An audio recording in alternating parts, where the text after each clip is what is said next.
Next topic is user interface design, or we call UID. The overall process for designing a user interface begins with the creation of different models of system function, which is perceived from outside. The human tasks and computer oriented tasks that are required to achieve system function are then delineated. Design issues that apply to all interface designs are considered. Tools are used to prototype and ultimately implement the design model, and the result is evaluated for quality. Interface design models are of different types. Four different models come into play when a user interface is to be designed. The software engineer creates a design model. A human engineer, or sometimes software engineer, establishes a user model. The end user develops a mental image that is often called the user's model or system perception, and the implementers of the system creates a system image. Unfortunately, each of these models may differ significantly. The role of interface designer is to reconcile these differences and derive a consistent representation of the interface. The user's model or the system perception establishes the profile of end users of the system. To build an effective user interface, all design should begin with an understanding of the intended users, including profiles of their age, sex, physical abilities, education, cultural or ethnic background, motivation, goals, and personality. In addition, users can be categorized as novices, knowledgeable intermittent users, knowledgeable frequent users. Let us understand this users category. Novices users no syntactic knowledge of the system and little semantic knowledge of the application or computer usage in general. Knowledgeable intermittent users are reasonable semantic knowledge of the application but relatively low recall of syntactic information necessary to use the user interface. Then knowledgeable frequent users, they have good semantic and syntactic knowledge that often leads to the power user syndrome, that is individuals who look for shortcuts and abbreviated models of interaction. The user interface design process. The design process for user interfaces is iterative and can be represented using a spiral model. Interface design process encompasses four distinct framework activities. 1. User, task, and environment analysis and modeling. 2. Interface design. 3. Interface construction. And 4. Interface validation. Let us understand these four activities in the form of a spiral diagram. The first stage is user, task, and environment analysis.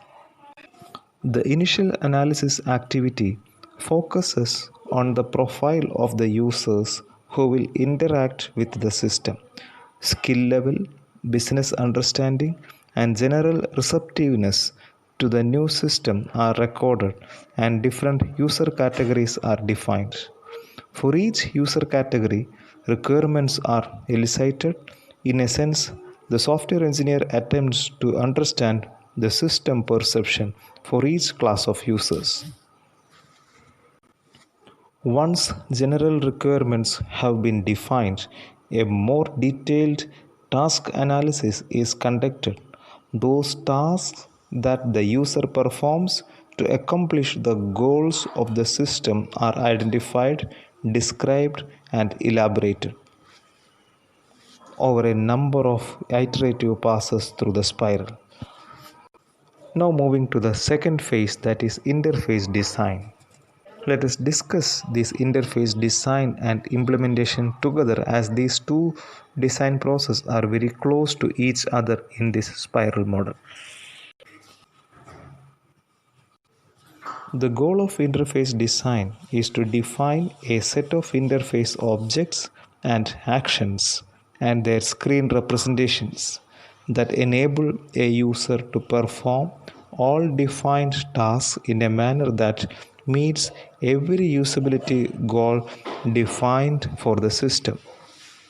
And these designs are implemented through various ways like coding or through the various libraries in the system and tested.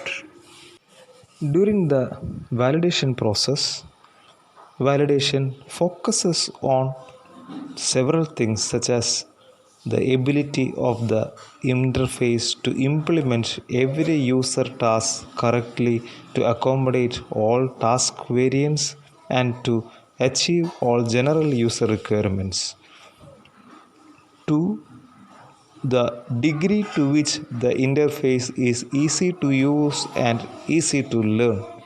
And 3. The user's acceptance of the interface as a useful tool in their work. Interface design activities. We have seen the 4 stages of user interface design process.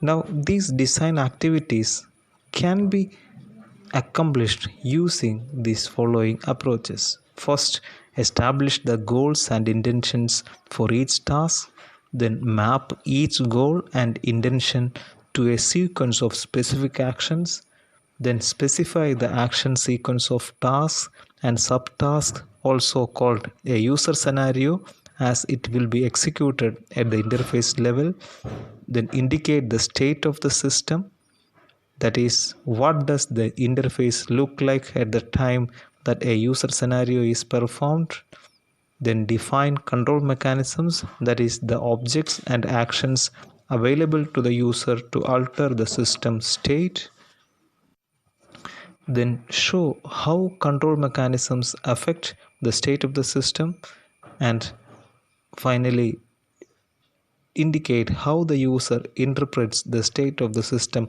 from information provided through the interface.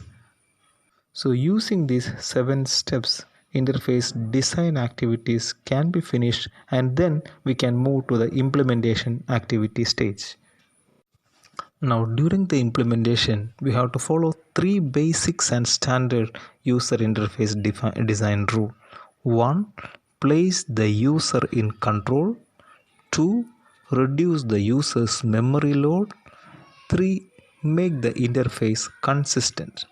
Let us understand in detail what we mean by these 3 basics and standard. Place the user in control. That is, first define interaction modes in a way that does not force a user into unnecessary or undesired actions. That is, the user shall be able to enter and exit a mode with little or no effort. For example, spell check, edit text, etc. Then provide for flexible interaction. The user shall be able to perform the same action via keyboard commands, mouse movement, or voice recognition. Then third point is allow user interaction to be interruptible and undoable. The user shall be able to easily interrupt a sequence of actions to do something else without losing the work that has been done so far. The user shall be able to undo any action. To make user place in control, streamline interaction as skill levels advance and allow the interaction to be customized is required. That is, the user shall be able to use a macro mechanism to perform a sequence of repeated interactions and to customize the interface. Again, to place the user in control, we have to hide the technical internals from the casual user. The user shall not be required to directly use operating system, file management, networking, or the commands to perform any actions, etc. Instead, these operations shall be hidden from the user and performed behind the scenes in the form of real world abstraction.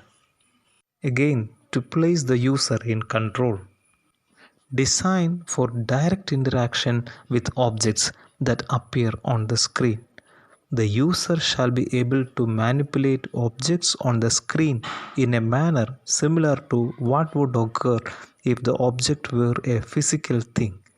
Example: stretch a rectangle, press a button, move a slider, etc. Second basic standard for user interface design rule is reduce the user's memory load. During the implementation of the program, we have to reduce the demands on short-term memory.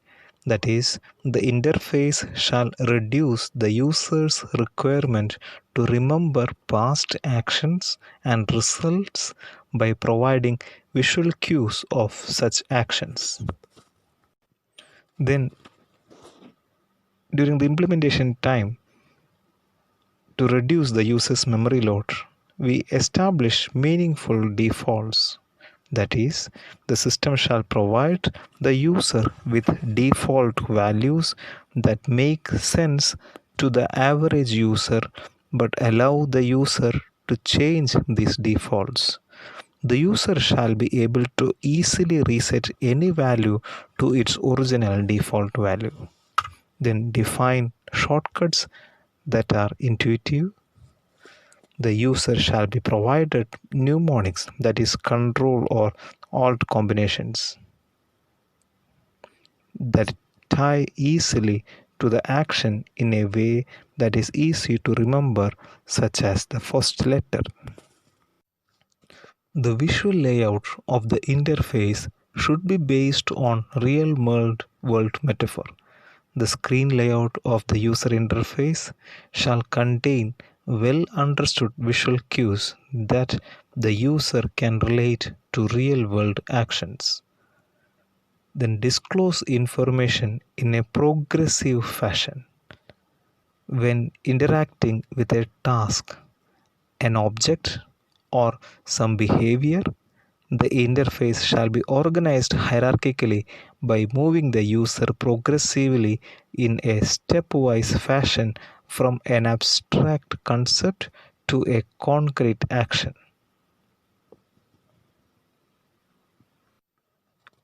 Third basic and standard user interface design rule is make the interface consistent.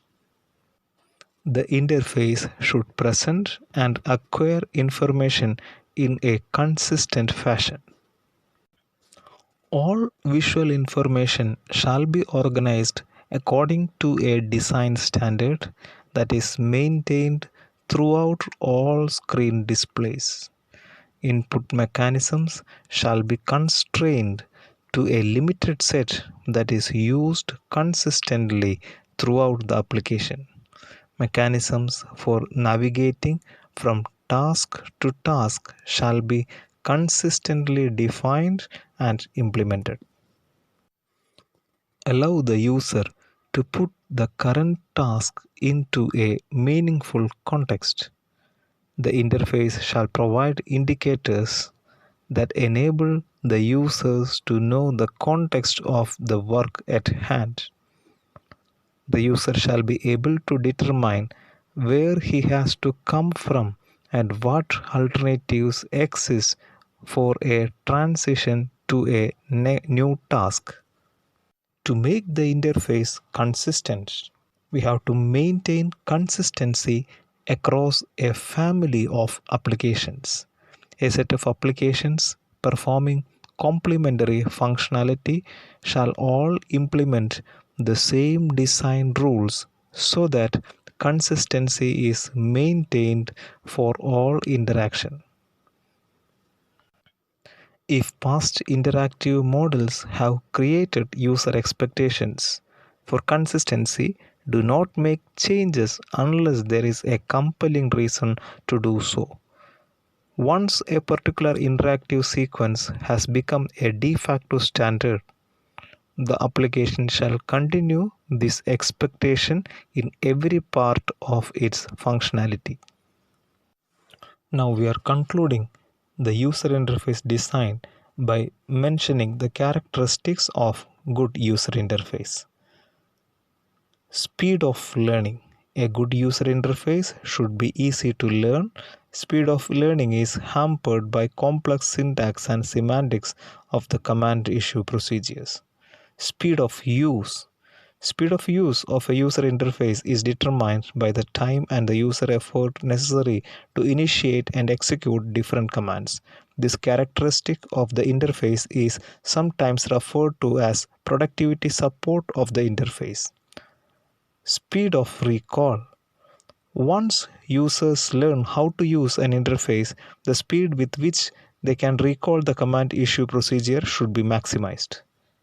Another characteristic of good interface design is error prevention. A good user interface should minimize the scope of committing errors while initiating different commands. Attractiveness. A good user interface should be attractive to use. An attractive user interface catches user attention and fancy. Consistency. The commands supported by a user interface should be consistent. Feedback. A good user interface must provide feedback to various user interactions, especially if any user request takes more than few seconds to process. The user should be informed about the state of the processing of his request. Other characteristics of good user interfaces are support for multiple skill levels, error recovery, and user guidance and online help. Support for multiple skill levels. A good user interface should support multiple levels of sophistication of command issue procedure for different categories of users. Undo facility. While issuing commands, even the expert users can commit errors. And finally, user guidance and online help. Users seek guidance and online help when they either forget a command or unaware of some features of the software. So we are stopping. I'm repeating the characteristics of good user interface: speed of learning, speed of use, speed of recall, error prevention, attractiveness, consistency, feedback, support for multiple skill levels, error recovery, and user guidance and online help. Thank you.